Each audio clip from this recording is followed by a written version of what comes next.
थांब, इतकी घाई कशाची आहे तुला? ज्या उत्तरासाठी तू तळमळतोयस तेच उत्तर देण्यासाठीच मी आज इथे आलो आहे. आधी तू शांत हो आणि माझ्याकडे बघ.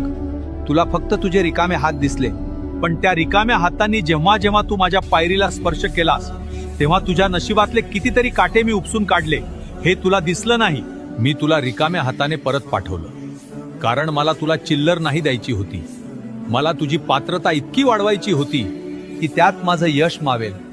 जर मी तुला पहिल्याच दिवशी सर्व दिलं असतं तर आज तू माझ्या दारात नसतास. तुझे पाय मातीला लागावेत, तुला माणुसकी कळावी म्हणून मी तुला इतके दिवस फिरवलं. पण आता तुझी परीक्षा संपली आहे, कारण आता मी जे देणार आहे ना ते सावरताना तुझे हे 2 हात सुद्धा अपुरे पडतील. धीर धर, तुला फळ गोडच मिळेल. आणि एक गोष्ट लक्षात ठेव, सदैव श्री स्वामी समर्थ नावाचा जप करत राहा. भिवू नकोस, मी तुझ्या पाठीशी आहे.